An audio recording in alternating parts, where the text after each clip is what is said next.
وبيكامل شكوى بتسلم تيوتشن بابنا حتى بيشكوى ينجيش نيوت كوي ينجيش المزال.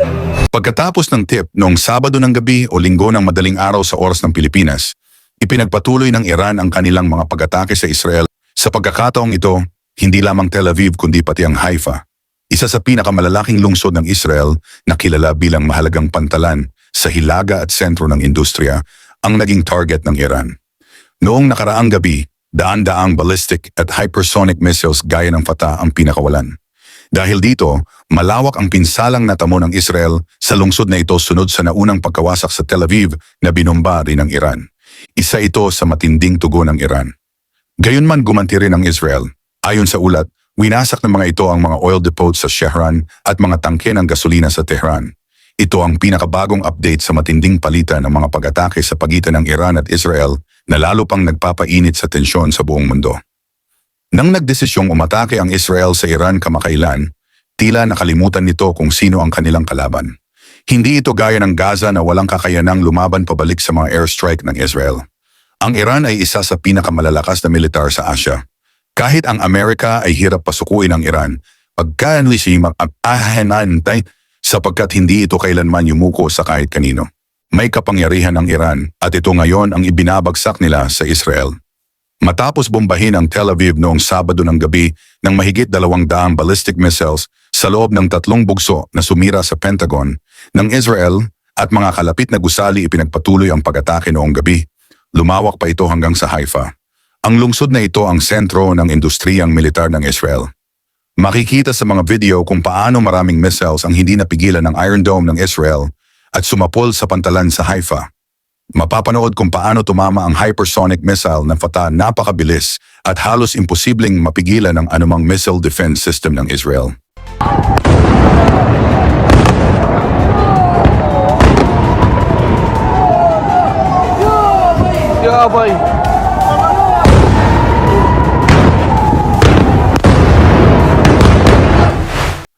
Sa nakaraang footage, makikita ninyo kung gaano kalakas ang alon ng pagsabog ng hypersonic missile na Fatah nang tumama ito sa Tel Aviv sa ikalawang gabi ng pag-atake.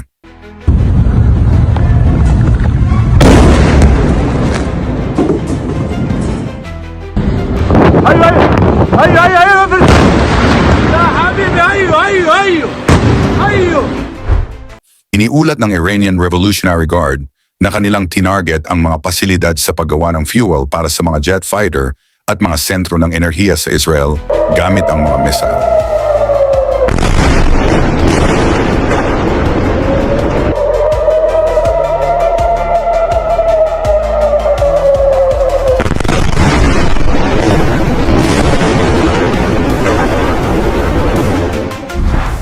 Dahil dito, sumabog at nasunog ang mga oil refinery sa Haifa. Sa kabilang banda, ang mga pag-ataking ito ay nagdulot ng malawakang paglikas at panic sa mga mamamayan ng Israel.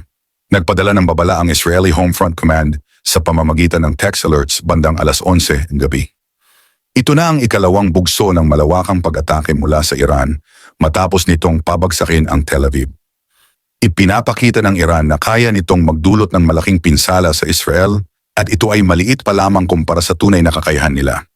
Sa kabila ng pagtitiwala ng Israel sa kanilang Iron Dome defense system, hindi ito naging sapat laban sa hypersonic missiles ng Iran gaya ng Fatah. Walang pagkakataon para pigilan ito. Ipinahayag ng Iran na magpapatuloy pa ang kanilang opensiba kung hindi titigil ang Israel at mga kaalyado nito sa pag-atake. Nagbabala ang Iran sa Amerika, France, o the UK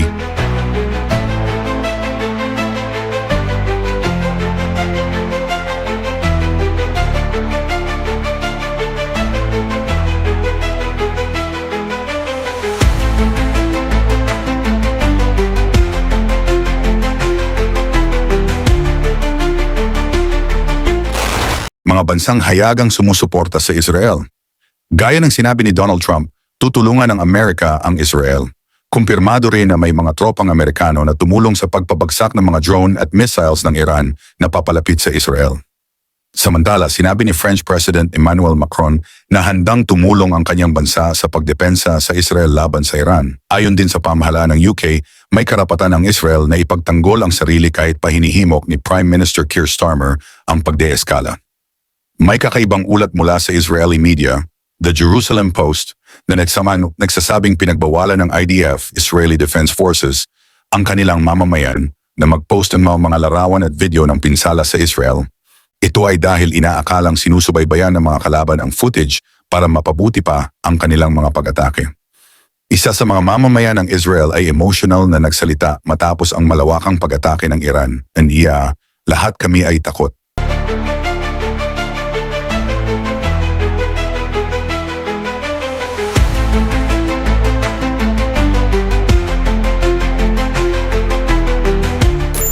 Para kaming nasa larong ruleta. Anumang oras, maaari kaming tamaan. Umiiyak siyang nagsabing hindi dapat maranasan ito ng sinumang babae o bata. Ngunit tila nakalimutan niyang ganito rin ang dinanas ng Gaza na winasak ng Israel at Israel din ang unang umatake sa Iran. Ang mga ginagawa ngayon ng Iran ay isang matinding ganting salakay. Pakistan ay nagsabing handa silang tumulong sa Iran kung sakaling atakehin ito ng sandatang nuklear. Pakistan ay kaisa ng Iran sa laban kontra sa mga Zionista, pahayag ng kanilang Defense Minister, Khawaja Asif.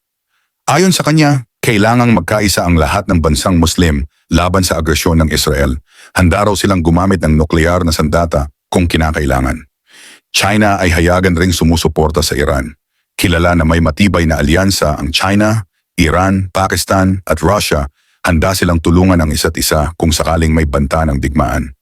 Hindi lang iyon, North Korea rin ay nagpahayag na tutulong sila sa Iran kung magpatuloy ang giyera laban sa Israel. Ito ay malinaw na paglabag sa soberanya ng Iran, ayon sa pahayag.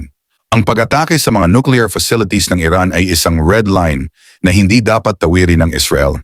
Hanggang sa oras ng pag-edit ng video na ito bandang 9:00 ng umaga, tuloy pa rin ang mga pag-atake ng Iran sa Israel.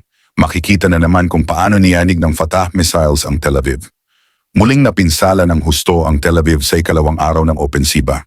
Isa na namang patunay na seryoso ang Iran, magpapatuloy sila sa pag-atake hanggang sa hindi pa tiyak na panahon. Ang nasasaksihan natin ngayon ay hindi na simpleng sigalot militar. Ito ay buong galit na paghihiganti mula sa isang bansang matagal na inapi, pinahiya at ginawang target ng pananakop. Ngayon, ang Iran ay sumasagot gamit ang wika na kinatatakutan ng Israel, wika ng missiles, wika ng pagkawasak, wika ng lakas. Wasak ang Tel Aviv, nagliliyab ang Haifa. Natutulog na sa takot ang mga mamamayan ng Israel, takot na araw-araw ding nararamdaman ng mga taga-Gaza. Ngayon, titingnan natin kung ano ang susunod na hakbang ng Israel.